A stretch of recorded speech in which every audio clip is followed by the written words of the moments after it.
बेटा हमारे पास जो है इस लेक्चर में हम लोग ऐसा करेंगे, पहले कुछ क्वेश्चन प्रैक्टिस करते हैं जो हमने प्रीवियस क्लास में पढ़ा था उसी से रिलेटेड, और उसके बाद जो है और आगे के क्वेश्चंस देखेंगे।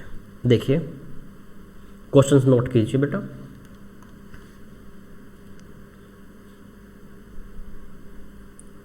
मेरे पास लिखा हुआ है let f x equal two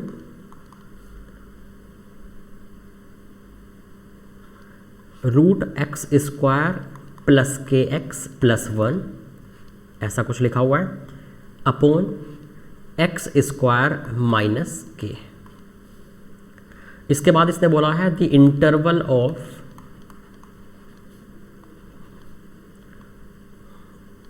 interval of all values of के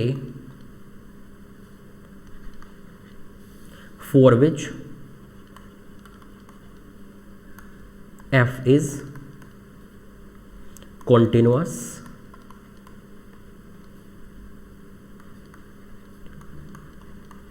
for every x belongs to R is। ठीक है बेटा, इसने जो है ऐसे बोला है कि हमारे पास k की वैल्यू सीधी बात कहाँ से कहाँ होनी चाहिए, वो इंटरवल बताओ। अगर ये जो फंक्शन है fx ये कॉन्टिन्यूअस है for every x belongs to R. आप एक बात बताएं बेटा, ये एक्स बिलोंग्स टू आर के लिए कॉन्टिन्यूअस कब होगा, कहाँ कहाँ खतरा होता है हमें? बेटा देखो, पहली बात तो ये है कि अगर ये कॉन्टिन्यूअस है एक्स बिलोंग्स टू आर के लिए तो इसका डोमेन क्या होना चाहिए? अगर ये कॉन्टिन्यूअस है for x belongs to R, इसका मतलब इसका डोमेन क्या होना चाहिए? जब भैया domain x belongs to R होगा तभी तो एक्स बिलोंग्स टू आर में कॉन्टिन्यूअस की हम लोग कम से कम बात कर पाएंगे। होगा नहीं होगा वो बात की बात है, लेकिन हम बात भी तो तभी कर पाएंगे ना कि ये एक्स बिलोंग्स टू आर में देख भी तो तभी पाएंगे ना जब उसका domain x belongs to R होगा। अच्छा एक बात बताइए, अगर इसका domain x belongs to R है तो बेटा एक बात बताओ, इसका मतलब ये है अगर domain x belongs to R है तो बेटा रूट कंडीशन क्या क्या लगती है डोमेन की? रूट के जो अंदर वाला है वो क्या होना चाहिए एक्स बिलोंग्स टू आर के लिए? पॉजिटिव होना चाहिए।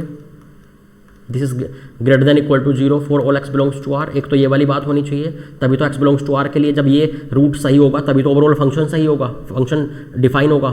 दूसरी बात बेटा ये डिनोमिनेटर 0 नहीं होना चाहिए ना, डिनोमिनेटर जहाँ 0 होता है वो पॉइंट हमारा डोमेन में नहीं आ पाता ना, तो हमारा डिनोमिनेटर 0 नहीं होना चाहिए एक्स बिलोंग्स टू आर में, ताकि वहाँ हर जगह फंक्शन डिफाइन रहे। चूँकि डिनोमिनेटर जहाँ 0 हो जाता है वहाँ फंक्शन बेटा फिर डिफाइन नहीं हो पाता ना। इसका मतलब ये है कि डिनोमिनेटर नॉट इक्वल टू 0, मतलब एक्स स्क्वायर माइनस के तो 0 नहीं होना चाहिए, तब इसका डोमेन क्या हो जाएगा एक्स बिलोंग्स टू आर। और भैया ये जो है ग्रेटर देन इक्वल टू 0 होना चाहिए एक्स बिलोंग्स टू आर के लिए, तो इसका डोमेन क्या हो जाएगा एक्स बिलोंग्स टू आर। और बेटा रही बात कॉन्टिन्यूअस की, तो अगर ऐसा हो गया, अगर मान लीजिए डिनोमिनेटर कहीं 0 ही ना हो तो ये भी एक अच्छी वैल्यू देता रहेगा। रूट के अंदर वाला हमेशा 0 या 0 से बड़ा हो तो भी ये भी एक अच्छी वैल्यू देता रहेगा, तो ओवरऑल फंक्शन हमेशा के लिए कॉन्टिन्यूअस हो जाएगा। तो बेटा इसका मतलब इनको सॉल्व करें, एक्स बिलोंग्स टू आर के लिए से 0 से बड़ा कर दें, 0 या 0 से बड़ा, और डिनोमिनेटर को नॉट इक्वल टू 0 कर दें एक्स बिलोंग्स टू आर के लिए। डिनोमिनेटर अगर नॉट इक्वल टू 0 है मतलब के को उधर ले जाइए, this is not equal to K for all x belongs to R. इसका मतलब के की वैल्यू कभी भी एक्स स्क्वायर के इक्वल नहीं होनी चाहिए, वरना वो एक्स स्क्वायर माइनस के 0 हो जाएंगे ना, डिनोमिनेटर 0 हो जाएगा। तो बेटा एक्स स्क्वायर की वैल्यू कहाँ से कहाँ जाती है? 0 से इन्फिनिटी। इसका मतलब के की वैल्यू नहीं होनी चाहिए 0 से इन्फिनिटी, क्योंकि एक्स स्क्वायर की वैल्यू के इक्वल नहीं होना चाहिए के, और एक्स बिलोंग्स टू आर के लिए एक्स स्क्वायर तो 0 से इन्फिनिटी जाता है, मतलब के को 0 से इन्फिनिटी नहीं होना है। या फिर मैं क्या बोल सकता हूँ डायरेक्टली कि के होना चाहिए माइनस इन्फिनिटी से 0। बात एक ही है।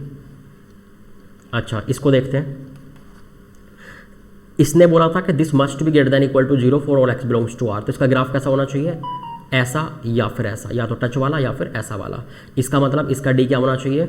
Less than equal to 0। ये तो ऑलरेडी पॉजिटिव है, तभी तो ये हमेशा 0 या 0 से बड़ा रहेगा। अगर इसका D less than equal to 0 रहा तो इसके डी को less than equal to 0 solve करवाइए, तो k square minus 4 less than equal to 0 यहाँ से आ जाएगा सॉल्व करके, के बिलोंग्स टू -2 से 2 क्लोज्ड ब्रैकेट, ये सेकंड है। तो बेटा अगर ऐसा हमारे पास हो गया है, बस मैं क्या करूँगा, दोनों का इंटरसेक्शन ले लूँगा, चूँकि दोनों कंडीशन सेटिस्फाई होनी जरूरी थी ना बेटा। तभी तो इसका domain x belongs to r होता, और x बिलोंग्स टू r के लिए फंक्शन सही होता, कॉन्टिन्यूस होता।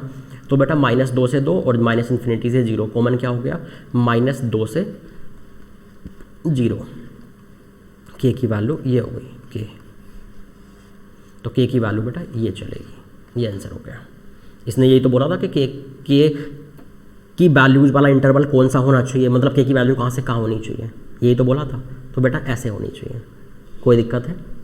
आगे चलें।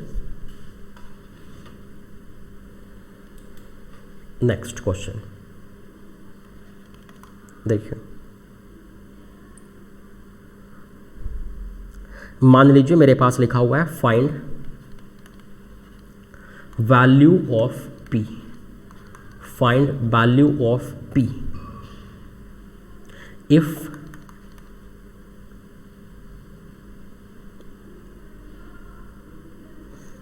एक मिनट बेटा, थोड़ा चेंज है, p की जगह वेरिएबल दूसरा है। एक काम करते हैं, क्वेश्चन को फिर से लिखते हैं शुरू से, ठीक है?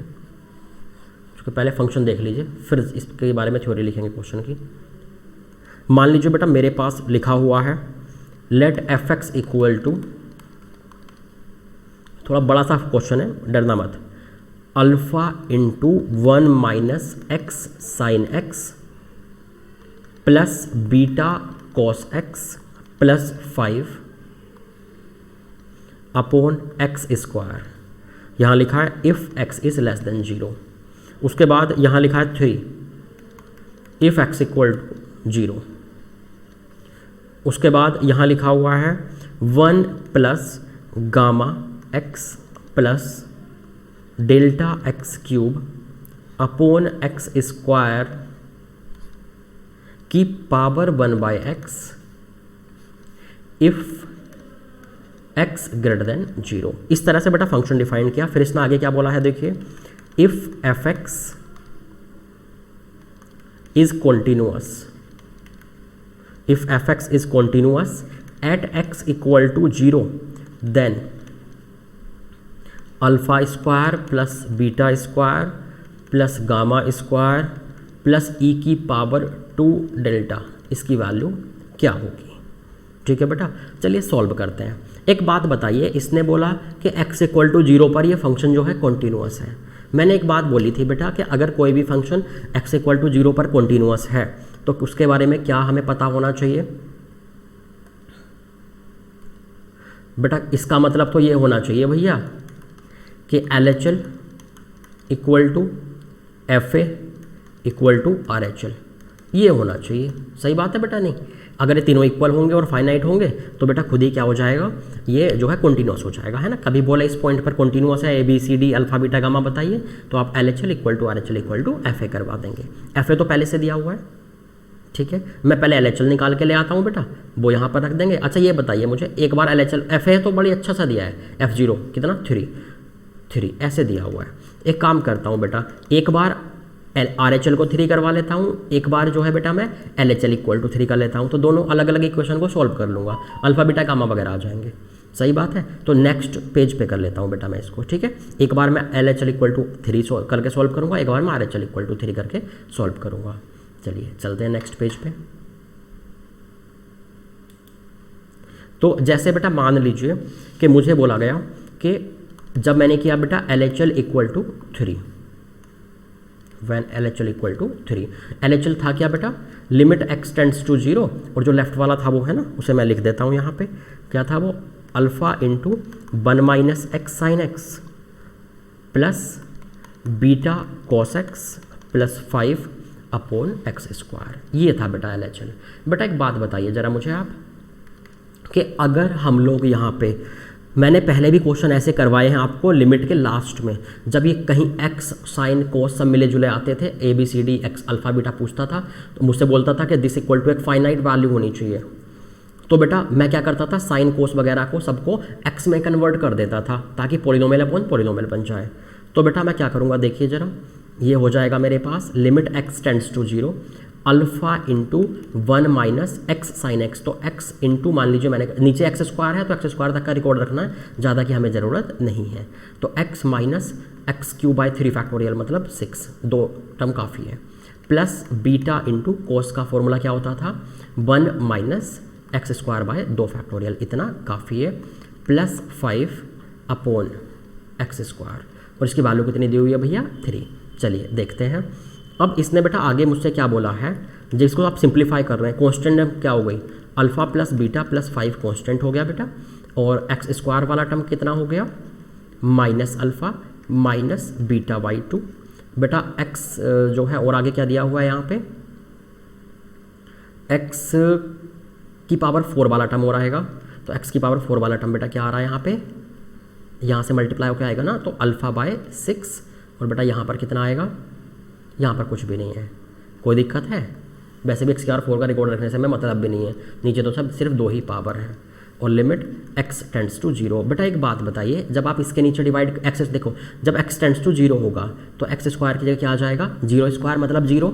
बेटा ऊपर में जितनी कम डिग्री वाले होंगे, है ना, जैसे मान लीजिए ये है बेटा, जब इसमें ले जा करके हमें डिवाइड करना होगा, जब इसमें डिवाइड करेंगे तो कॉन्स्टेंट टर्म अपॉन 0, देखो जब ऊपर 3 टर्म है, this plus this plus this, नीचे एक्स स्क्वायर है, जब एक्स स्क्वायर डिवाइड होगा तो दिस अपॉन एक्स स्क्वायर, इसमें एक्स स्क्वायर से एक्स स्क्वायर कट जाएगा, और इसमें एक्स स्क्वायर ऊपर बच जाएगा। मैं लिख के भी दिखा देता हूँ बेटा, कोई दिक्कत नहीं है, ऐसा आ गया ना, this upon X square plus इसमें एक्स स्क्वायर से एक्स स्क्वायर कट जाएगा, minus alpha minus beta by 2, और plus x square into alpha bye 6, और लिमिट क्या भैया, x टेंड्स टू 0। बेटा ये वाला टर्म हमारे पास होना ही नहीं चाहिए था, क्योंकि ये टर्म रहेगा ना तो ऊपर में कांस्टेंट और नीचे में x टेंड्स टू 0, तो कांस्टेंट अपॉन 0 इन्फिनिटी बना देगा, इक्वल टू 3 का इक्वल कैसे कर पाओगे इन्फिनिटी वाली टर्म को। तो बेटा एक काम करते हैं, मतलब ये टर्म हमारे पास होना ही नहीं चाहिए था, ऐसे ये होना ही नहीं चाहिए था, मतलब ये 0 हो जाता तो ये टर्म ही नहीं आता डिवाइड करने पे, सही बात है, तो इसका मतलब ये 0 होना चाहिए। तो हमारे पास एक इक्वेशन हो गई क्या, कि alpha plus beta plus 5 equal to 0। दूसरी बात बेटा, x टेंड्स टू जब मैंने 0 किया तो ये तो 0 इंटू समथिंग 0 हो गया, तो वैल्यू क्या आ जाएगी लेफ्ट साइड की लिमिट की, minus alpha minus beta by 2, और इक्वल टू क्या दिया हुआ है 3। तो बेटा ये 2 इक्वेशन हो गई हमारे पास 2 इक्वेशन हो गई। चलिए दोनों को साइमल्टेनियसली सॉल्व कर लेते हैं, उससे क्या आएगा, अल्फ़ा बीटा आ जाएगा। मान लीजिए मैं दोनों को ऐड कर देता हूँ, तो मेरे पास बच गया कितना बेटा, ये उधर जाके -5, तो ये हो जाएगा -2, बीटा बाई 2 इक्वल टू -2, तो बीटा इक्वल टू -4। बेटा बीटा तो आ गया हमारे पास -4, और बेटा अल्फ़ा की बात करें, बीटा को -4 यहाँ रखेंगे तो अल्फ़ा इक्वल टू आ गया बेटा -1। कोई दिक्कत है, अल्फ़ा और बीटा हमारे आ चुके हैं। तो समझ गए बेटा, ऐसे क्वेश्चन हमने लिमिट के लास्ट में भी किए थे, कि जब x साइन x कोस x वगैरह आते थे, इस बीच में अल्फ़ा बीटा गामा लिखे आते थे, और इक्वल टू एक फाइनाइट वैल्यू करवाना होता था, तो ऐसे हम वो वाली टर्म गायब कर देते थे जिनकी डिग्री नीचे से कम हो। सही है। अच्छा, ये तो LHL इक्वल टू 3 करवाया ना बेटा, आपको अगर ध्यान हो थोड़ा सा, तो हमें तो क्या करना था, ये LHL इक्वल टू 3 और RHL इक्वल टू 3 दोनों करने थे, चूँकि हमारी तो पूरी कंडीशन सेटिस्फाई होनी चाहिए ना। तो चलिए अब RHL पे काम कर लेते हैं, वहाँ से हो सकता है कि ये गामा और डेल्टा आ जाए। देखिए, तो जब बेटा मैं RHL पे काम करने के लिए गया, बेटा नेक्स्ट पेज पे कर लेता हूँ। तो जब मैं RHL मैंने किया, व्हेन RHL इक्वल टू 3, बेटा RHL की वैल्यू क्या है, x टेंड्स टू 0, 1 प्लस, है ना, मैं उसको लिख देता हूँ, ये मेरे पास आ रही है gamma x plus delta x cube upon X square की पावर 1/x। बेटा एक बात बताइए, मतलब इसको 3 के इक्वल करना है, जब आप इसको रखने जाएंगे 0 को, तो 1 प्लस, बेटा यहाँ भी सेम चीज़ होगी, अंदर में देखिए गामा अपॉन x आएगा डिवाइड करने पर, और बेटा यहाँ डिवाइड करने पर गामा डेल्टा इंटू x आएगा। बेटा जब मैं इसको पुट करूँगा यहाँ पर लिमिट को,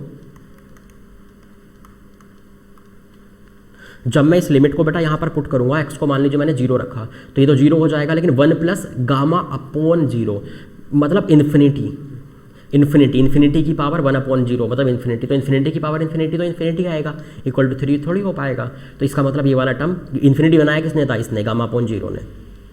तो ये टर्म हमारे पास होना ही नहीं चाहिए। ये टर्म कब नहीं होगा बेटा, जब गामा को पहले ही आप 0 के इक्वल कर चुके होंगे। इसका मतलब गामा कितना हो गया हमारे पास, 0 के इक्वल हो गया। तो क्वेश्चन क्या बचा, ये कट गया।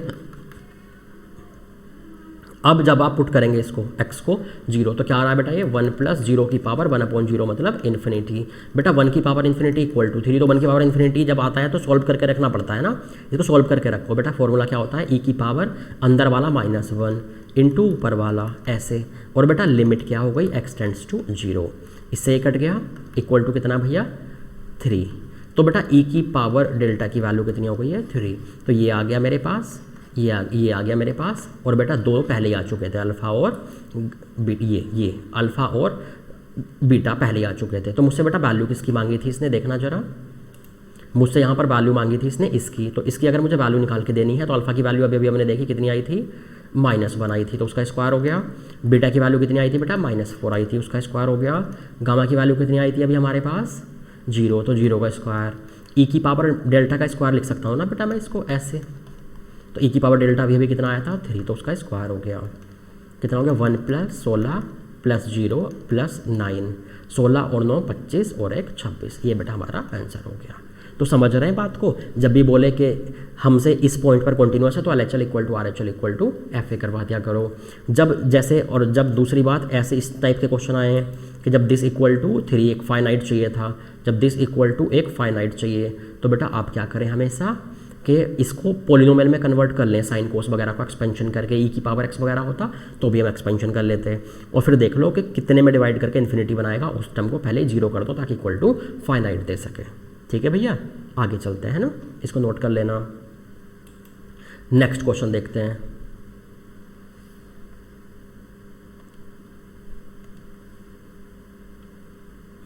देखिए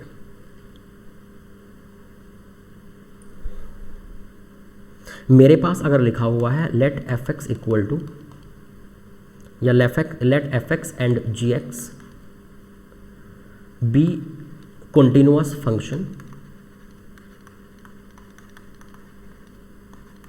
for all x belongs to R, और आगे देखिए if limit x tends to 3 fx upon x minus 3 equal to limit x tends to f of 3 gx upon x square equal to 5, then find value of limit x tends to g of f of 3 10 के अंदर 10x upon x, इसकी value मुझे चाहिए finally. ठीक है भैया, तो चलिए चेक करते हैं कि कैसे हमें इसको सॉल्व करना है। बेटा मुझे एक बात बताएं आप कि जो हमें डिटेल दी हुई है उस पर पहुँचते हैं। जैसे मान लीजिए मैं पहले देखो इसकी वैल्यू भी बेटा 3 दी है और इसके लिमिट भी 3 दी है, तो एक एक करके सॉल्व करते हैं दोनों को। मान लीजिए मुझे दिया हुआ है बेटा x tends to 3 fx upon x minus 3 equal to 5। मान लीजिए मैंने इस वाले को एक बार जो है बेटा 5 के इक्वल करवा दिया, ये मेरा सॉल्यूशन है। तो जब मैं इसको 5 के इक्वल बेटा करवा रहा हूँ यहाँ पे, तो देखिए ज़रा क्या आने वाला है। ये मेरे पास हो जाए, जब इसको पुट कर रहे हैं तो कितना आ रहा है बेटा लेफ्ट में f of 3 upon 0 equal to 5। बेटा एक बात बताइए, ये लेफ्ट साइड तो इन्फिनिटी बन जाता अगर f3 कुछ वैल्यू दे दे तो एक अच्छी सी नॉन जीरो, तो समथिंग अपॉन 0 इन्फिनिटी, तो 5 के इक्वल कैसे करवाएंगे। इसका मतलब क्या होना चाहिए कि ये वाला जो टर्म, ये क्या हो, इसको क्या होना चाहिए बेटा 0 होना चाहिए। अगर f3 0 हो गया हमारे पास तो 0/0 बनेगा, तो हमें एक मौका मिलेगा इक्वल टू 5 करने का। सही बात है, तो f3 को होना चाहिए 0 ताकि ये 0/0 पुट करने पर 0/0 बने और फिर हम एक मौका मिले लिमिट को सॉल्व करने का, एल हॉस्पिटल वगैरह लगा के, और फिर उसको 5 के इक्वल कर पाएँ। और देखिए आगे बेटा नेक्स्ट अगर मैं बात करूं, जैसे मुझे क्या दिया हुआ है कि लिमिट, इस वाले को सॉल्व कर रहा हूं बेटा मैं फिलहाल, limit x tends to f of 3 gx upon x square equal to 5। बेटा एक बात बताइए, जब आप f3 को ऊपर पुट करेंगे तो अच्छा अभी f3 तो हमने अभी देखा ना क्या है 0 है, ठीक है। तो बेटा इसका मतलब क्या हो गया, इसकी वैल्यू तो 0 है, तो g of 0 upon 0 equal to 5। बेटा एक बात बताइए, अगर g0 ने कुछ अच्छी वैल्यू दे दी, नॉन जीरो वैल्यू दे दी, तो एक अच्छी वैल्यू अपॉन 0 क्या मतलब एक नॉन जीरो वैल्यू अपॉन 0 तो इन्फिनाइट आ जाएगा। 5 के इक्वल कैसे करवा पाएंगे। इसका मतलब इसको अगर मैंने 0 कर दिया, लेकिन g0 की वैल्यू 0 हुई पुट करके, तो 0/0 बनेगा, एक मौका मिलेगा एल हॉस्पिटल लगा के आगे वैल्यू देने का। इसका मतलब g0 को भी क्या होना चाहिए 0 होना चाहिए। g0 बोलो या g ऑफ f3 बोलो, एक ही बात है बेटा, क्योंकि f3 भी 0 ही है। तो इस तरह से हमें सॉल्व करना होता है। जब समथिंग अपॉन 0 हो तो ऊपर वाला, और इक्वल टू फाइनाइट चाहिए तो ऊपर वाले को भी 0 करवा दिया करते हैं उस टर्म पे। ठीक है बेटा, उस वैल्यू पे। तो जी ऑफ F3 इज 0। अब जैसे मुझे इसकी वैल्यू मांगी बेटा इधर, ठीक है, तो जी ऑफ F3 की वैल्यू 0, तो यहाँ पे 0 रख दो इसकी जगह। मतलब इसने मतलब क्या मांगा indirectly, x tends to 0, 10x upon x ये मांगा है बेटा। मैं 10 का मल्टीप्लाई डिवाइड कर दूँ ऊपर नीचे, तो ये क्या फॉर्मूला बन गया बेटा, 10x बाई x, यहाँ x तो ये भी एक से भी x समझेंगे, तो 1 × 10 = 10 आंसर हो गया बेटा। कोई दिक्कत है इसमें, समझ गए?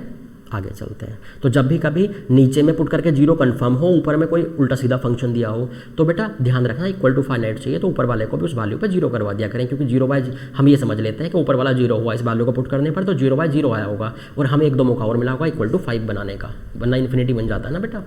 ठीक है, चलिए नेक्स्ट बेटा, हमारे पास जो है अब आता है टाइप्स ऑफ कॉन्टिन्यूटी। ठीक है बेटा, टाइप्स ऑफ कॉन्टिन्यूटी। तो यहाँ समझने की कोशिश कीजिए, हो सके जैसे मैं कुछ इस पेज पे समझा दूंगा, कुछ बेटा मैं नेक्स्ट पेज पे समझाऊंगा आपको। ठीक है बेटा, तो अब जो है उसको दोनों को एक कंबाइंड टेबल बना लेना आप उसकी सबकी मिला के। ठीक है बेटा, तो जैसे मेरे पास आया अगर कि type of continuity, type of continuity, तो 2 टाइप होते हैं बेटा। एक होता है टाइप 1, टाइप 2। टाइप 1 बेटा हम बोलते हैं removable continuity, sorry type of discontinuity है बेटा, कॉन्टिन्यूटी थोड़ी, टाइप ऑफ डिसकॉन्टिन्यूटी मेरा टॉपिक है, क्योंकि डिसकॉन्टिन्यूअस अगर किसी पॉइंट पर ग्राफ हुआ है तो उसको किस टाइप में हमें रखना है। सही है, क्योंकि बेटा देखो बहुत सारे तरीके से ग्राफ जो है डिसकॉन्टिन्यूअस होता है। कभी क्या होता है कि लिमिट एग्जिस्ट की हो LHL = RHL, लेकिन FA कहीं हो ही ना, एग्जिस्ट ना करे, या फिर FA कहीं अलग मिले जाके LHL RHL के इक्वल ना हो, या फिर बेटा LHL = RHL ही ना हो पाए, या फिर LHL RHL में से कोई एक इन्फिनिटी हो तो ग्राफ टूटा हुआ रहे।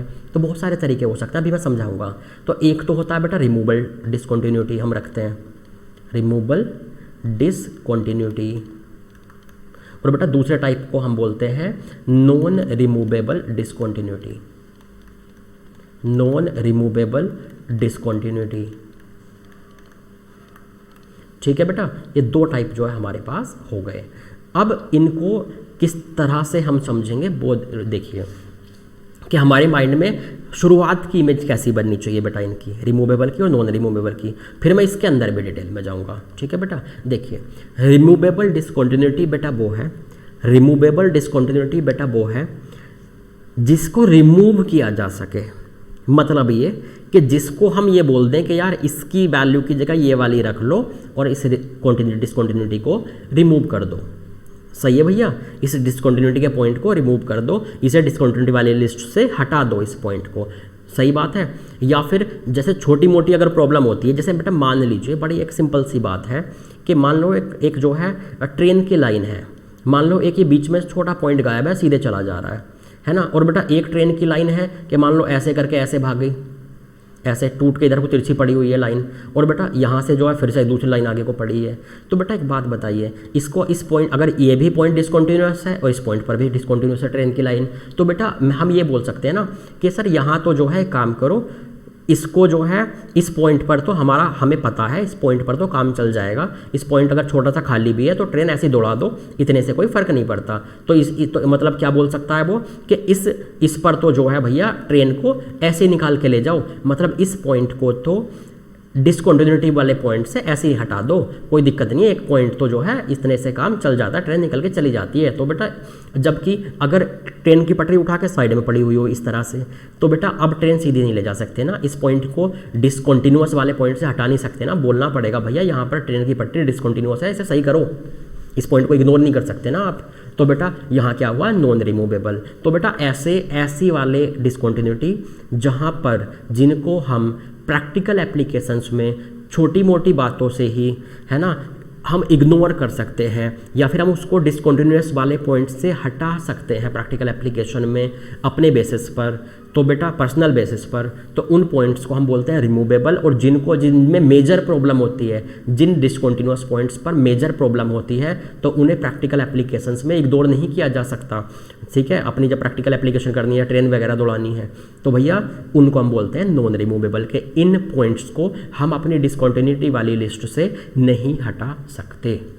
सही है, तो समझ गए कि रिमूव कर सकते हैं इनको डिसकंटिन्यूटी वाली लिस्ट से प्रैक्टिकल एप्लीकेशंस में, और लेकिन इनको हम रिमूव नहीं कर सकते नॉन रिमूवेबल डिसकंटिन्यूटी वाली लिस्ट से। ऐसे पॉइंट्स को रिमूव नहीं कर सकते, वरना ट्रेन पलट जाएगी भैया। तो बात समझ में आई कि बेसिक हमारा क्या है कि इनको हम इग्नोर कर सकते हैं प्रैक्टिकल एप्लीकेशंस में, इनको हम इग्नोर नहीं कर सकते। अब हमें देखना चाहिए कि हम ऐसा किस किस टाइम पर हम ऐसा कर पाएंगे इग्नोर। बेटा देखिए, इसमें जो है हमारे पास 3 टाइप होते हैं। ठीक है, एक होता है मेरे पास बेटा इसमें, नहीं 1 मिनट बेटा, 1 मिनट, इधर 3 होते हैं, मैंने 2 के से इधर लिखा गया, इसको तो मैं हटा देता हूँ फिलहाल। समझा दिया मैंने कि बेसिक क्या है। अब इनके डिटेल में जाते हैं। इनके अपने टाइप 1 और टाइप 2 रिमूवेबल और नॉन रिमूवेबल के अंदर में कुछ टाइप्स हैं, सब टाइप्स अपने बोल सकते हैं आप। तो जैसे बेटा यहाँ पर क्या होता है, ये 2 टाइप की होती है, और बेटा ये जो है हमारे पास वो 3 टाइप की होती है। ये होता है बेटा, एक होता है इसमें रिमूवेबल टाइप, मान लीजिए इसका नाम मैंने रख दिया बेटा, इसको मैंने बोल दिया टाइप ए, टाइप बी वैसे जस्ट इसको ABC। तो बेटा इसमें जो है रिमूवेबल में एक होता है हमारे पास मिसिंग पॉइंट डिसकंटिन्यूटी,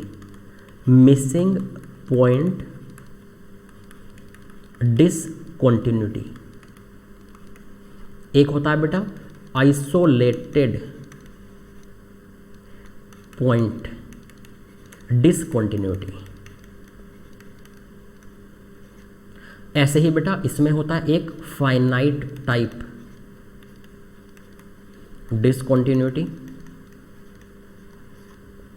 एक होता है बेटा इनफाइनाइट टाइप डिसकंटिन्यूटी, एक होता है बेटा इसमें ऑस्किलेटरी डिसकंटिन्यूटी। कोई दिक्कत है बेटा इसमें? सही है भैया? तो बात समझ में आ रही है बेटा कि हमारे पास जो है इस तरह से 2 टाइप इसके हो गए और बेटा 3 टाइप दूसरे वाले के हो गए। अब इनको एक एक करके हमें समझना होगा। ठीक है बेटा, तो एक काम करता हूँ मैं, यहाँ तो मेरे पास जगह है, इधर कम जगह है, तो इन दोनों को तो यहीं पर समझा देता हूँ, और बेटा इनको मैं नेक्स्ट पेज पर समझा दूंगा तीनों को। ठीक है, नोट आप ऐसे ही करना, टेबल बना के ये 5 ऐसे कॉलम बना लेना बेटा, ऐसे करके, है ना। और बेटा उसके बाद जो है सबके नीचे में डिटेल लिख लेना। सही है, तो थोड़ा याद रहेगा कंपेरिजन करके। तो जैसे मैं बात करूँ मिसिंग पॉइंट डिसकंटिन्यूटी, तो बेटा मिसिंग पॉइंट डिसकंटिन्यूटी में हमारे पास जो है वो कुछ ऐसा है, जैसे मान लीजिए पहले ग्राफ देखते हैं, मान लीजिए कुछ ऐसा आया, ऐसे हुआ, आगे ऐसे चला गया। सही है भैया? तो अगर हमारे पास ये जो ये है पॉइंट x = a, ये राइट साइड में क्या होता है बेटा RHL, जस्ट लेफ्ट में क्या वैल्यू होती है बेटा LHL। तो बेटा अगर हमारे पास LHL भी वही हो, RHL भी वही हो, और बेटा ये A के सामने पूरा पॉइंट ही गायब हो, कहीं वैल्यू ही ना हो, मतलब ये है कि बेटा LHL = RHL तो है, LHL = RHL तो है ना, ये एक फाइनाइट वैल्यू तो है, बट FA इज मिसिंग। सही है, FA को बोल सकता हूं मैं FA does not exist.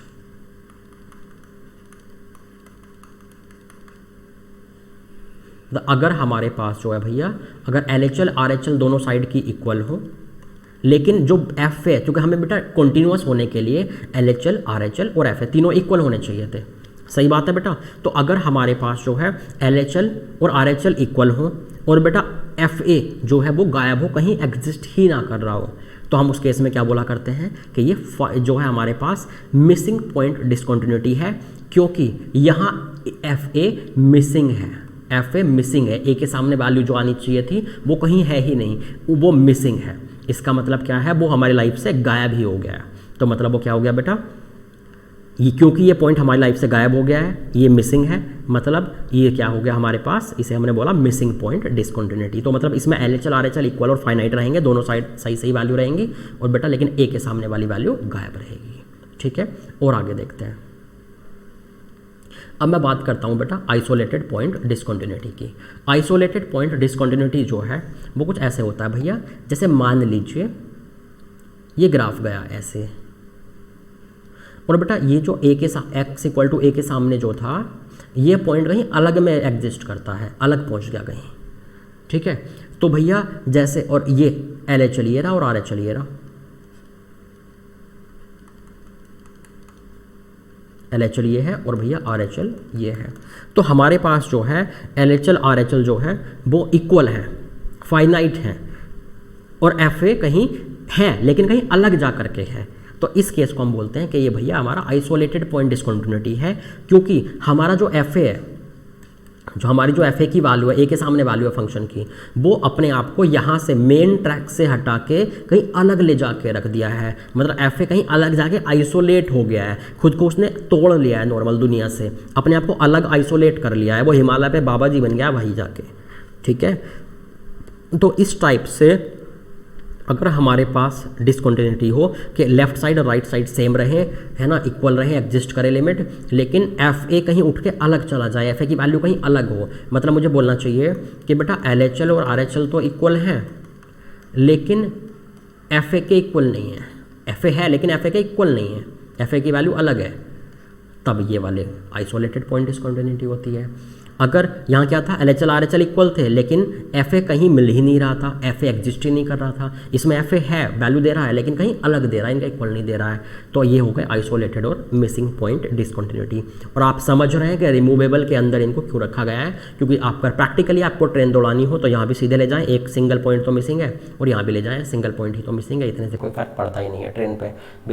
Basic आप माइंड में यही इमेज बना के रखें ट्रेन वाली। तो समझ गए भैया कि जब भी बोले कि बताइए x इक्वल टू ए पर किस टाइप की डिसकंटिन्यूटी है, तो आप क्या करें, LHL निकालें, RHL निकालें, FA निकालें, और देखें कि अगर LHL RHL इक्वल है, LHL RHL इक्वल है, बेटा देखो दोनों में ही LHL RHL इक्वल है, मिसिंग पॉइंट में भी आइसोलेटेड में भी। तो मतलब रिमूवेबल में क्या होता है, रिमूवेबल कंटिन्यूटी में क्या होता है, डिसकंटिन्यूटी में क्या होता है बेटा हमारे पास कि LHL RHL इक्वल होते हैं, मतलब लिमिट एग्जिस्ट करती है। सही बात है भैया। तो अगर इस तरह से जो है हमारे पास लिमिट एग्जिस्ट कर रही है, अगर यहाँ पर इस तरह से हमारे पास जो है बेटा लिमिट एग्जिस्ट कर रही है, तो ये रिमूवेबल डिसकंटिन्यूटी होती है। FA नहीं मिला तो मिसिंग बोल दिया, और FA मिल के अलग पहुँच गया तो आइसोलेटेड बोल दिया। ठीक है, तो FA RHL और LHL फाइंड किया करो, उनसे पता लगेगा कि किस टाइप की डिसकंटिन्यूटी है इस पॉइंट पे। ठीक है, अब चलते हैं इन तीन पर, finite type discontinuity, infinite type discontinuity और ऑस्किलेटरी डिसकंटिन्यूटी। इनको मैं नेक्स्ट पेज पे आपको समझाने वाला हूँ, लेकिन आप बेटा एक ही पेज पे लिखना, सही है।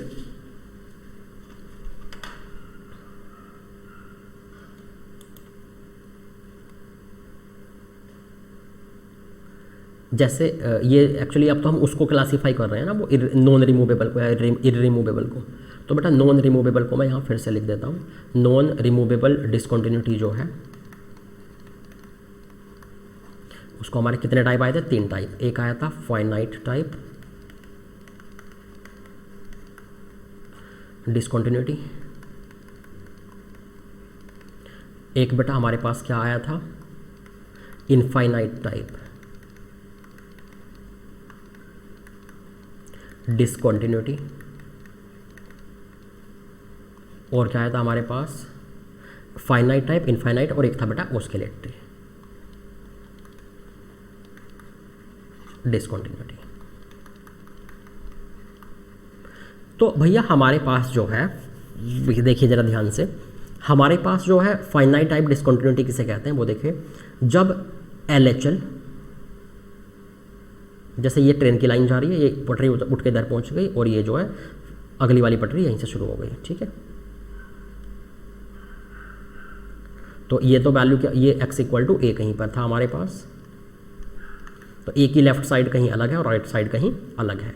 तो इसका मतलब हो गया कि LHL और RHL जो है, if LHL and RHL are finite, दोनों की वैल्यू फाइनाइट है, मान लो किसी की 2 है किसी की 3 है, but LHL not equal to RHL हो जाए तो FA की हम बात ही नहीं करते हैं, क्योंकि जब लिमिट ही एग्जिस्ट नहीं की तो भैया ज़रूरत क्या है FA की। FA पे तो बाद में पहुंचते हैं, चूँकि लिमिट एग्जिस्ट की तभी तो कंटिन्यूटी की बात करोगे। तो इन तीनों में क्या होता है, लिमिट ही एग्जिस्ट नहीं करती है। उनमें क्या किया था, रिमूवेबल में लिमिट एग्जिस्ट की थी, FA में दिक्कत थी, इसमें लिमिट ही एग्जिस्ट नहीं करेगी, FA तक की तो बात ही नहीं आएगी। तो अगर लेफ्ट हैंड लिमिट और राइट हैंड लिमिट फाइनाइट हो लेकिन इक्वल ना हो तो हम बोलते हैं कि फाइनाइट टाइप डिसकंटिन्यूटी है, लेफ्ट वाली लिमिट कहीं अलग हो, राइट वाली लिमिट कहीं अलग हो। अच्छा, इनफाइनाइट टाइप डिसकंटिन्यूटी में क्या होता है, जैसे मान लीजिए बेटा ये तो लिमिटेड थी वैल्यू थी, यहाँ मान लीजिए मैंने बोल दिया कि LHL है और यहाँ मैंने बोल दिया कि RHL है, ये वैल्यू ये वाली ये LHL है।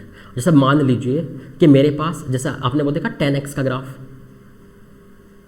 मान लीजिए जैसे ये है मेरे पास x एक्सेस, मान लीजिए किसी पॉइंट पर x इक्वल टू a पर क्या हुआ कि कोई एक साइड की लिमिट ऐसे इन्फिनिटी बन गई, भले दूसरी साइड एक अच्छी वैल्यू दे रहा हो, कोई दिक्कत नहीं है हमें, दूसरी साइड एक अच्छी सी वैल्यू है फाइनाइट, लेकिन एक तरफ ऐसे ऊपर पहुंच गए, इन्फिनिटी पे पहुंच गए, या माइनस इन्फिनिटी पे पहुंच जाते तो भी एक ही बात थी, ठीक है। तो इफ़ एटलीस्ट वन ऑफ, आपने LHL RHL निकाला और एटलीस्ट वन ऑफ LHL और RHL इज इनफाइनाइट, then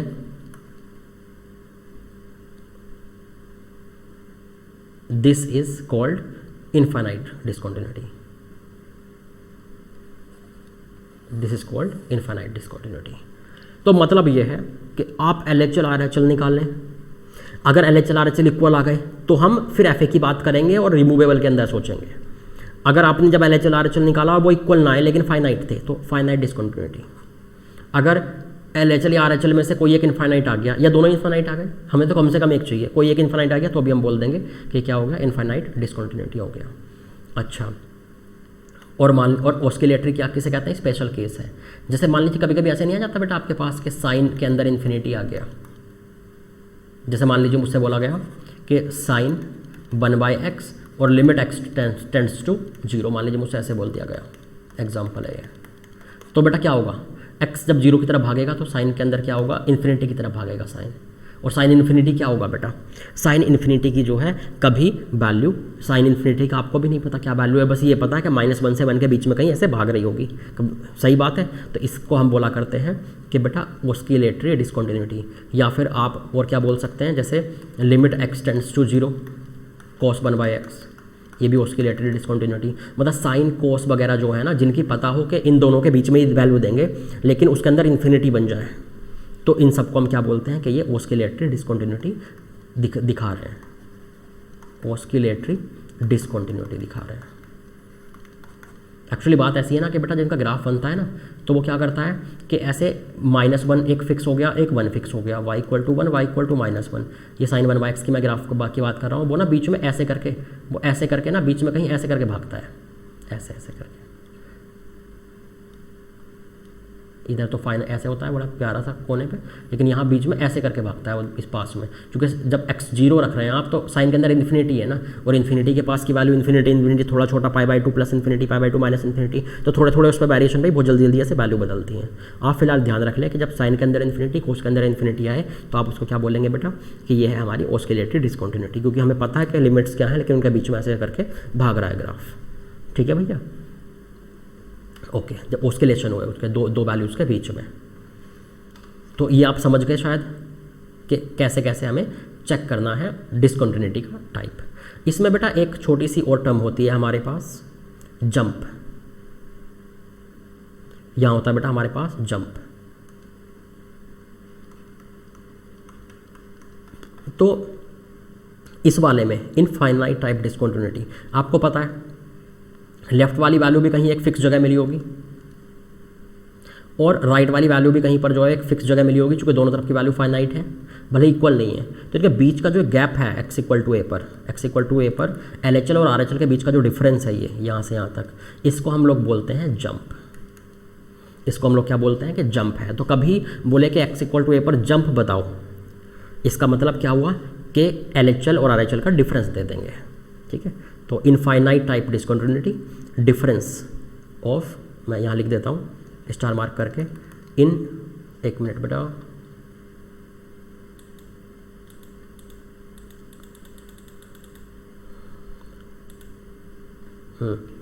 मैं यहाँ लिख देता हूँ कि इनफाइनाइट टाइप डिसकंटिन्यूटी, इनफाइनाइट है वो, फाइनाइट इनफाइनाइट में समझना, infinite type discontinuity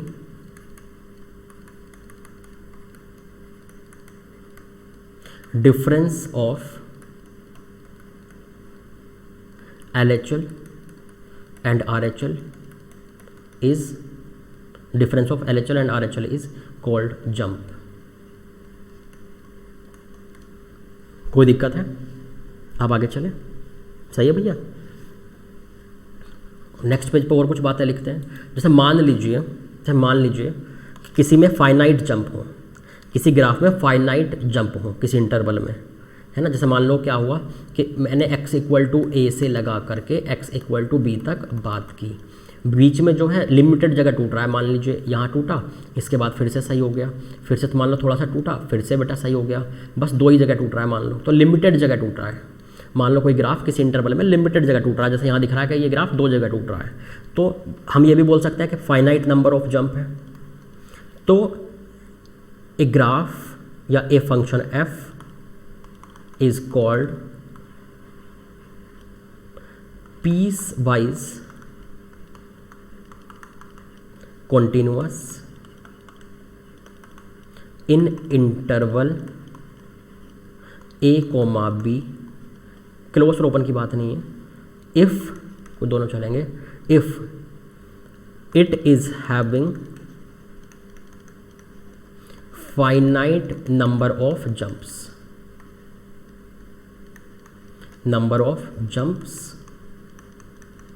in that interval। सीधी बात ये है, ज़्यादा दिमाग ना लगाएं तो, कि किसी इंटरवल में मान लो x इक्वल टू ए से x इक्वल टू बी तक मैं बात कर रहा था, तो भैया इतने इंटरवल में अगर कोई लिमिटेड जगह टूट रहा है, जैसे एक जगह यहाँ टूटा, एक जगह यहाँ टूटा, कोई नंबर ऑफ पॉइंट जो है वो लिमिटेड है, 1 है, 2 है, 4 है, 5 है, 10 है, 20 है, लिमिटेड है कितनी जगह टूटना है उसको इस इंटरवल के बीच में, तो उसे हम बोलते हैं पीस वाइज कॉन्टीन्यूअस है। पीस वाइज कॉन्टीन्यूअस बोलो, या फिर क्या बोल सकते हैं बेटा, पीस वाइज कॉन्टीन्यूअस, या फिर सेक्शनली कॉन्टीन्यूअस। सेक्शनली कॉन्टीन्यूअस मतलब छोटे छोटे सेक्शंस में वो कॉन्टीन्यूअस है, सेक्शनली कॉन्टीन्यूअस या फिर पीस वाइज कॉन्टीन्यूअस। तो इसका है ना, मतलब टुकड़ों में कॉन्टीन्यूअस है, इस एक ये टुकड़ा कॉन्टीन्यूअस है, एक ये टुकड़ा कॉन्टीन्यूअस है, एक टुकड़ा कॉन्टीन्यूअस है। तो यहाँ पर जो है आप इसको चाहें तो छोटा सा जो है हेडिंग भी डाल सकते हैं ये लाइन लिखने से पहले कि पीस वाइज कॉन्टीन्यूअस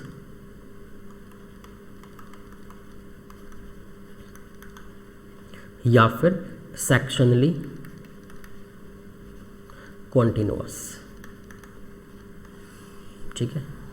तो किसी इंटरवल में कोई भी फंक्शन सेक्शनली या फिर पीस वाइज कॉन्टीन्यूअस कहलाता है अगर उस इंटरवल के अंदर वो लिमिटेड जगह टूटे तो, ठीक है भैया।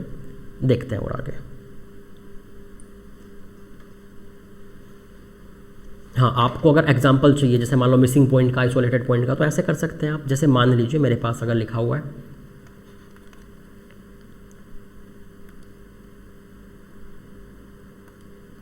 मान लो भैया मेरे पास लिखा हुआ है कि एक fx है equal to x square minus 4 upon x minus 2, ठीक है बेटा। और मुझसे बोला गया है कि लिमिट x टेंड्स टू, या फिर आप लिमिट की वगैरह की बात ना करें, आप फिलहाल सिर्फ इतना लिख लें कि मान लो मुझे बोला हुआ है इसने कि अगर ये फंक्शन है मेरे पास जो लिखा हुआ है आपके सामने, ये at x equal to 2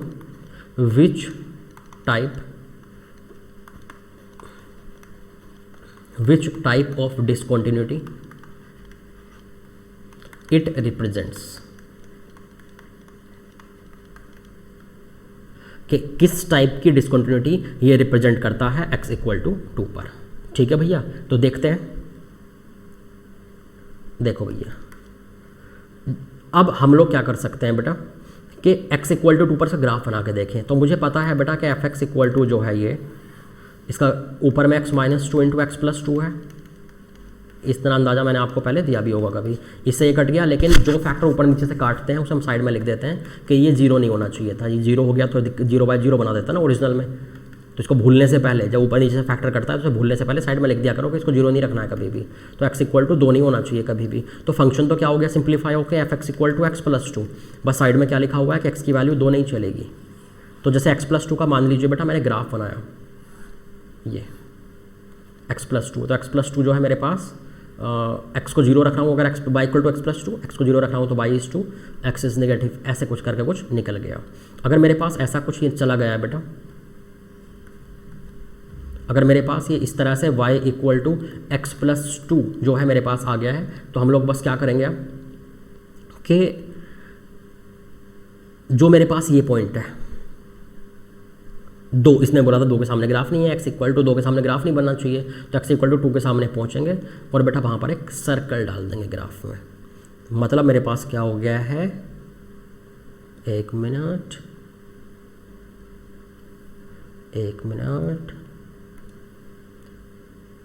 graph सब वैसा ही रहता है, लेकिन बीच में एक पॉइंट पर सर्कल आ जाता है भैया, इस एक पॉइंट पर। ठीक है बेटा, तो क्या हो गया हमारे पास, इस एक पॉइंट पर जो है वो सर्कल आ जाएगा। तो ये हमारे पास हो गया कि x प्लस 2 का अगर जब ऐसा कभी हो, जब ऊपर नीचे से फैक्टर काटना हो तो फैक्टर को नॉट इक्वल टू 0 करें, x की एक वैल्यू आएगी, जो बचा हुआ रह जाए उसका ग्राफ बनाएं, लेकिन x की जो वैल्यू यहाँ लिखा हुआ है x not equal to this, उस पर ग्राफ पे सर्कल डाल दें। तो आप देख रहे हो अगर, तो x इक्वल टू 2 पर किस टाइप की डिसकंटिन्यूटी है, लेफ्ट में भी वही वैल्यू है, राइट में वही वैल्यू है, लेकिन ये एक पॉइंट मिसिंग है। तो क्या हो गया भैया यहाँ पर, missing point discontinuity, missing point discontinuity. कोई दिक्कत, ये लिख लीजिए। तो समझ गए बेटा कि मिसिंग पॉइंट और ये सब कैसे देखेंगे, या तो ग्राफ बन जाए बड़ी अच्छी बात है, एक पॉइंट गायब वो मिसिंग पॉइंट उठ के कहीं अलग रखा हो तो आइसोलेटेड पॉइंट डिसकंटिन्यूटी, सही बात है। और अब बेटा अगर ग्राफ ना बन पाए तो आप LHL निकालें, RHL निकालें और FA देखें। ठीक है, नेक्स्ट।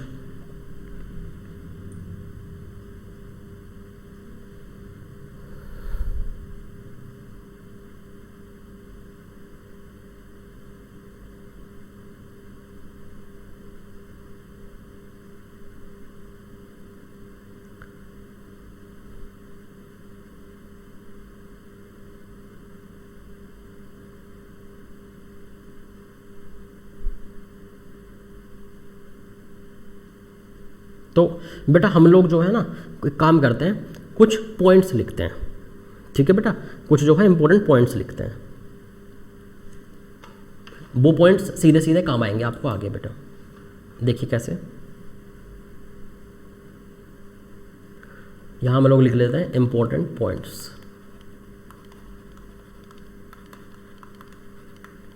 अबाउट डिसकंटिन्यूटी, डिसकंटिन्यूटी बोलो या फिर कॉन्टिन्यूटी बोल दो, दोनों एक चीज़ समझ में आ गई तो दूसरी तो आ ही जाती है। तो इंपॉर्टेंट पॉइंट्स अबाउट कॉन्टिन्यूटी,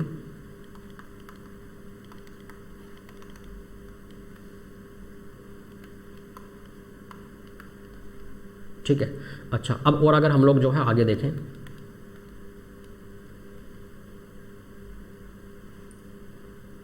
तो इसने बोला है कि अगर मेरे पास कभी भी बेटा इफ़, यहाँ ये जो पॉइंट है वो ये है, पहला point, if f and g both are continuous at x equal to a point, then fx plus gx, fx minus gx, fx into gx and fx upon gx। बस fx अपॉन gx में ये होना चाहिए कि denominator 0 ना हो जाए at x equal to a। X equal to A पर जो है ये बस जीरो नहीं होना चाहिए डिनोमिनेटर, ठीक है बेटा। तो ये चारों के चारों क्या होंगे, चूँकि बेटा वो डिनोमिनेटर जीरो हुआ तो समथिंग अपॉन जीरो इन्फिनिटी बना देगा ना, टूट जाएगा फंक्शन। तो बस उस पॉइंट पर डिनोमिनेटर जीरो नहीं होना चाहिए।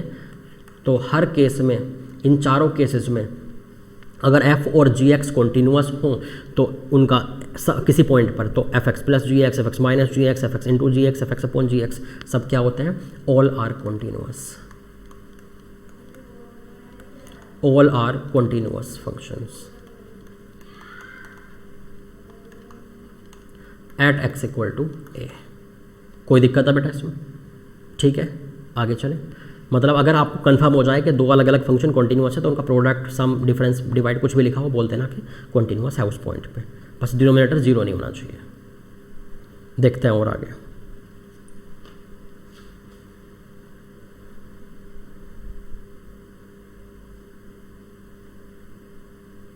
दूसरा पॉइंट भी देखिए, ये पॉइंट इसलिए याद रखना चूंकि अगले चैप्टर में भी बेटा ये सीधे सीधे काम आएंगे। तो हमें अलग अलग अगर कुछ फंक्शंस के बारे में पता है तो कंबाइंड फंक्शन की ज़्यादा डिटेल हमें देखनी नहीं पड़ेगी, सीधे लिख देंगे इनको यूज़ करते हुए। तो एक चीज़ और, इफ़ देखो दोनों पॉइंट कॉन्टीन्यूअस है तो मैंने बता दिया आपको, मान लो दोनों में से एक कॉन्टीन्यूअस हो एक डिसकॉन्टीन्यूअस हो, तो मान लीजिए कि if F is continuous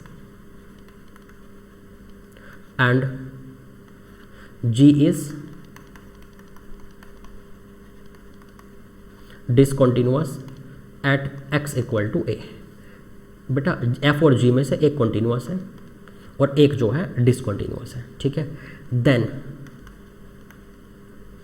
F X plus minus G x, मतलब प्लस वाला और माइनस वाला वो हमेशा क्या होगा, इज डिसकॉन्टीन्यूअस। वो हमेशा ही क्या होगा भैया,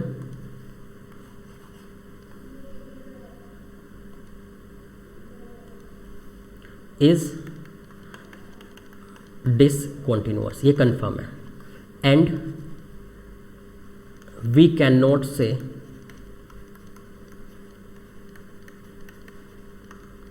anything about f x into ji x और एफ एक्स अपॉन जी एक्स। मतलब ये है कि बेटा अगर देखो पिछले उसमें हमने क्या देखा था, देख फिर से चलते हैं कि अगर हमारे पास ये कॉन्टीन्यूअस हो, अगर एफ एक्स और जी एक्स दोनों कॉन्टीन्यूअस हो तो भैया इनका चाहे सम लिखो, चाहे डिफरेंस लिखो, चाहे प्रोडक्ट लिखो, चाहे डिवाइड करके लिखो, सब कॉन्टीन्यूअस है।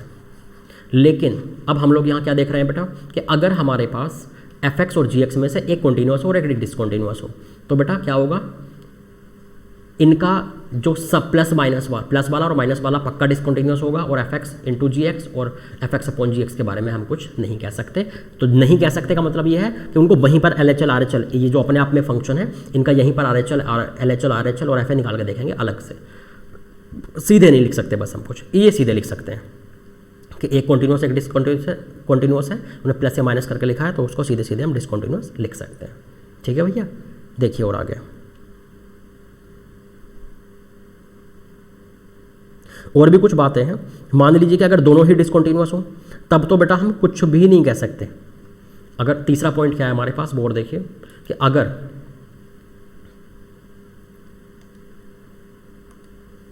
इफ, तीसरा पॉइंट है if F and G both are discontinuous then we cannot say anything about fx plus minus gx और fx into gx और fx upon gx। मतलब अगर दोनों ही डिसकॉन्टीन्यूअस हो जाएं तो बेटा उस केस में हम जो है कुछ भी नहीं कह सकते हैं। मतलब चाहे प्लस वालों के बारे में, माइनस वालों के बारे में, प्रोडक्ट वालों के बारे में, डिवाइड वालों के बारे में, सभी का आपको अलग से L H L, R H L और एफ ए निकालना पड़ेगा, ठीक है बेटा। आप या ऐसे अलग से कुछ भी नहीं बता सकेंगे, ठीक है भैया। कोई दिक्कत है इसमें, ठीक है। आगे चलें,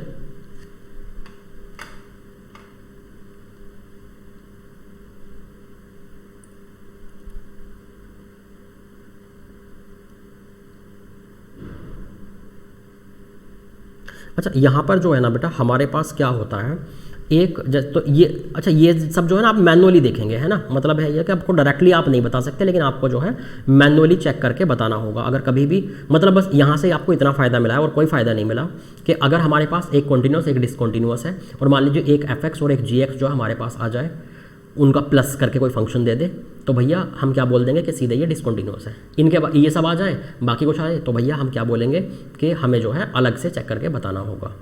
ठीक है, तो अलग से चेक करके बताने वाला तो बेसिक हमने टाइप वही देखा है कि LHL RHL वगैरह कैसे फाइंड करके हम लोग बताया करते हैं। जैसे मान लीजिए यहाँ अगर मैं एक क्वेश्चन लिखूँ बेटा, मान लीजिए मैंने क्वेश्चन लिखा कि fx इक्वल टू लिख दिया भैया sine x plus greatest integer x at point x equal to 0 है ना। ये कॉन्टिन्यूअस है और डिसकॉन्टिन्यूअस है, ये आपको बताना है कॉन्टिन्यूअस है या फिर डिसकॉन्टिन्यूअस है, ये आपको बताना है। तो आप क्या करेंगे, आप एक काम कर सकते हैं कि भैया जैसे मान लीजिए मैंने क्या किया, मुझे पता है कि ये तो हर इंटीजर पे टूटता है तो 0 पे भी टूटा होगा, तो ये तो क्या हो गया डिसकॉन्टिन्यूअस हो गया इस पर at x equal to 0। Sine कहीं भी नहीं टूटता, हमेशा सही चलता रहता है, तो ये क्या हो गया कॉन्टिन्यूअस हो गया। तो हमें समझ में आ गया भैया कि इस पॉइंट पर एक कॉन्टिन्यूअस एक डिसकॉन्टिन्यूअस, तो उनका सम लिखा हुआ है, तो इनका जो सम करके जो नया फंक्शन आया वो क्या हो जाएगा सीधे सीधे डिसकॉन्टिन्यूअस, क्योंकि हमने देखा था कि एक फंक्शन कॉन्टिन्यूअस हो और एक फंक्शन डिसकॉन्टिन्यूअस हो तो उनका सम और या फिर डिफरेंस क्या होता है डिसकॉन्टिन्यूअस हो जाता है। तो इस तरह बेटा वो पॉइंट इस तरह काम आ जाएंगे। और मान लो अगर sine x into greatest integer x कर देता तो हो भी सकता था ये और नहीं भी हो सकता था ये, कोई दिक्कत है इसमें। ठीक है भैया। अच्छा और आगे चलते हैं, एक और मैं आपको बात बताता हूँ। जैसे मान लीजिए और स्पेशल पॉइंट देखते हैं, अगर कभी भी हमारे पास जो है बेटा मान लो कि let fx is discontinuous at x equal to a and discontinuous हो या कॉन्टिन्यूअस हो कोई दिक्कत नहीं है, डिसकॉन्टिन्यूअस और continuous at x equal to a and limit x tends to a gx equal to क्या हो रही हो 0, then fx into gx is continuous at x equal to क्या ये g x equal to a।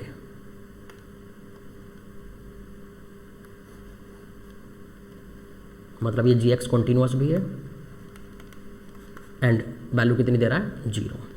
तो मतलब ये है ना बेटा कि देखिए ये कहना चाह रहा है कि मान लीजिए मुझसे बोला गया कभी कि हमसे बोला गया भैया कभी ये मतलब ये याद रह जाए तो बड़ी अच्छी बात है, वरना भैया निकाल के देना। मान लो मुझसे बोला गया कि fx इंटू जी एक्स लिखा हुआ है, दो फंक्शन है, और मुझसे बोला गया कि यार लिमिट x टेंड्स टू जो है a पर देखो ये कॉन्टिन्यूअस है या डिसकॉन्टिन्यूअस, और आपको पता हो कि यार ये तो डिसकॉन्टिन्यूअस या कॉन्टिन्यूअस कुछ भी हो सकता है, हम बता नहीं पा रहे। ठीक है, और ये इसकी वैल्यू 0 होती है ए पर, तो बेटा फाइनली वो क्या हो जाएगा कॉन्टिन्यूअस हो जाएगा। ये डिसकॉन्टिन्यूअस है मान लो और ये 0 है ए पर, ए के दोनों साइड में, तो ये क्या हो जाएगा ओवरऑल कॉन्टिन्यूअस हो जाएगा। कैसे हुआ वो देखिए। जैसे मान लीजिए मैंने एग्जाम्पल लिखा बेटा, नेक्स्ट पेज पर लिख रहा हूँ। जैसे मान लीजिए मैंने जो है एग्जाम्पल लिखा बेटा, मैंने लिखा sine x into greatest integer x, और मान लीजिए मैंने बोल दिया कि लिमिट एक्स टेंड्स टू 0। ठीक है बेटा, मैंने बोला या फिर मैंने आपसे पूछा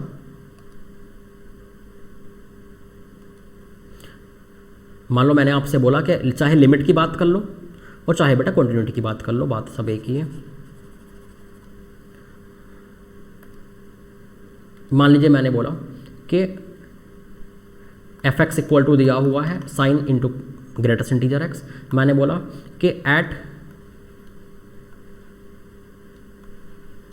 x equal to 0 fx is, मतलब मैं जानना चाह रहा हूँ कि कॉन्टिन्यूअस है या फिर डिसकॉन्टिन्यूअस है। तो आपको क्या दिख रहा है कि ये तो भैया 0 पर क्या होने वाला है डिसकॉन्टिन्यूअस होने वाला है, सही बात है। लेकिन ये क्या हो रहा है 0 पर ही 0 हो रहा है, चाहे LHL देखो या RHL, ये उसकी लिमिट क्या हो रही है 0, तो 0 इंटू वो फाइनली क्या हो जाएगा कॉन्टिन्यूअस बोल देंगे। अगर हम ध्यान ना रहे ये वाला, तो हम देखो मैं करके दिखाता हूँ, प्रूव करके इसको। मान लीजिए मैं LHL निकालता इसमें, तो क्या होता, limit x tends to 0 sin x into greatest integer x। अब LHL में क्या करता बेटा, ये LHL में ये तो क्या देता 0, इसने क्या दे दिया, अच्छा 0 माइनस है ना, -1 सॉरी, इसने दिया -1, और बेटा इसने क्या दिया, लिमिट x टेंड्स टू 0 पे ये क्या हो रहा था 0, तो 0 इंटू -1 इज 0। अगर मैं बात करूं FA की, तो साइन 0 इंटू 0 का ग्रेटेस्ट इंटीजर, तो फाइनली क्या हो गया 0। अगर मैं बात करूं RHL की, तो x टेंड्स टू 0 प्लस, ये 0 माइनस था, ये 0 plus sign x into greatest integer x। तो बेटा एक बात बताइए, ये देखो, ये तो क्या था, ये हमारा डिसकंटिन्यूअस था, ये 0 प्लस पे क्या देगा 0, जबकि 0 माइनस पे क्या दिया था इसने -1, तो इसने तो क्या दिया अभी -1, ये तो गड़बड़ कर रहा था।